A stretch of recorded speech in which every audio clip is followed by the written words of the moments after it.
tout le monde, j'espère que vous allez tous bien. Moi je me porte à merveille et bienvenue dans notre nouvelle vidéo. Si vous êtes là pour la première fois, n'oubliez pas de vous abonner avant de partir et d'activer la cloche de notification. Bienvenue en Afrique, terre des grandes légendes et des histoires formidables. Et aujourd'hui, Borapada, on va pas parler de ma Mongo ou des Bangala ou des Baswahili ou des Baluba. Non, aujourd'hui je vais parler d'un singe. Oui, un singe poison. Ah bah oui, un singe poison, et ça existe. Un singe poison, bah bizarre, un singe poison. Pourquoi un singe poison? Je me suis aussi posé cette question moi-même, pourquoi un singe poison? Donc, ce qui veut dire, si tu veux connaître, savoir pourquoi on a donné ces noms, tu connais ce que tu as à faire. Tu sais ce que tu as à faire, mon frère, ma sœur. C'est de rester et de suivre cette vidéo jusqu'à la fin.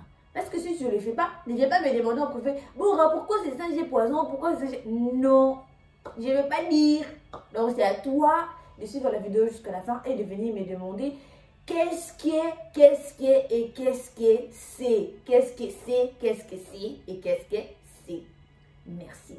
Je vous revois dans quelques secondes.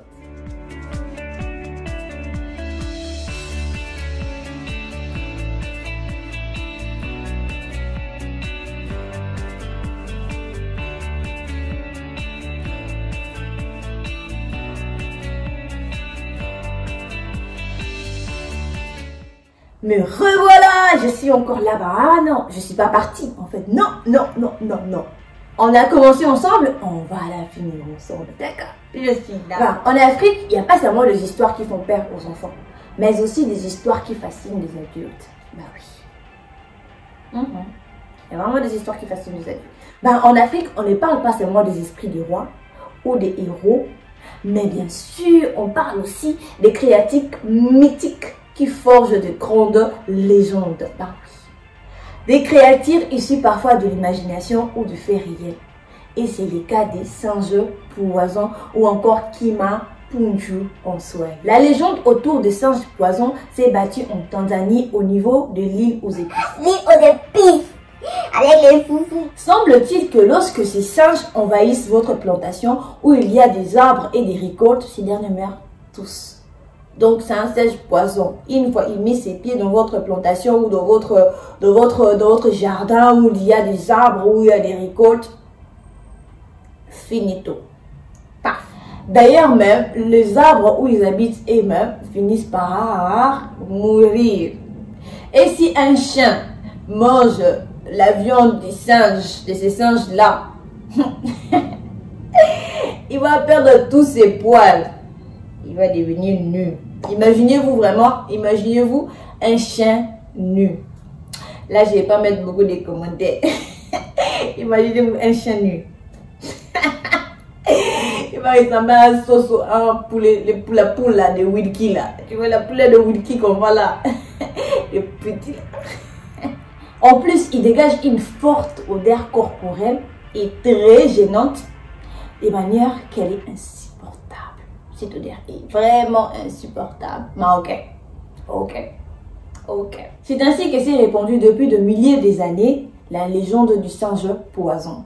Une légende qui, au lieu d'inspirer une crainte auprès des locaux de l'île de Zanzibar, elle a plutôt été fatale pour les singes. Car aujourd'hui, ce singe est menacé d'extinction. Ce singe mythique est en effet en danger d'extinction. Son habitat naturel est grignoté par les humains pour leurs besoins en terres cultivables et en bois de cuisson. La destruction des forêts et le morcellement de zones boisées, dont la mangrove fait partie, contribue à la réduction critique des effectifs. Un RICSA Comtach a recensé environ 1500 individus. De son nom occidental, le colobe roux ou le colobe rouge, ces singes et les plus primates menacés d'extinction. Je profite de cette vidéo pour conscientiser mes frères et sœurs africains à ce qui concerne la protection de notre Afrique. Ah oui. N'accordons pas seulement l'importance aux œuvres art que nos ancêtres nous ont laissées. N'accordons pas seulement l'importance aux matières premières et aux terres de nos ancêtres. Accordons aussi de l'importance à sa faune.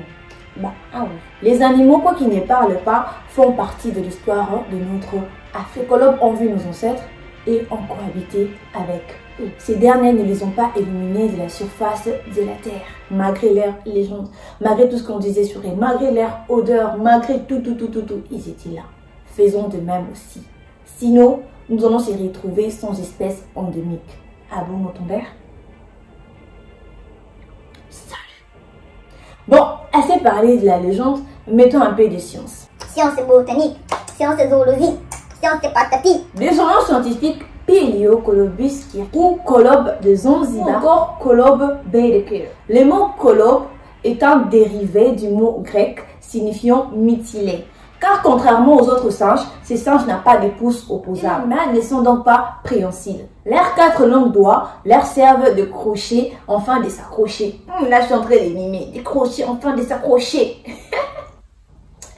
Afin de s'accrocher facilement dans des branches d'arbres. Une principale caractéristique de ces singes est qu'ils ne mangent jamais de fruits mûrs. Donc, le connu sur la fruit mûr. Ces singes-là ne mangent pas. Ils mangent toujours de fruits crus car il est incapable de digérer le sucre. Bah oui.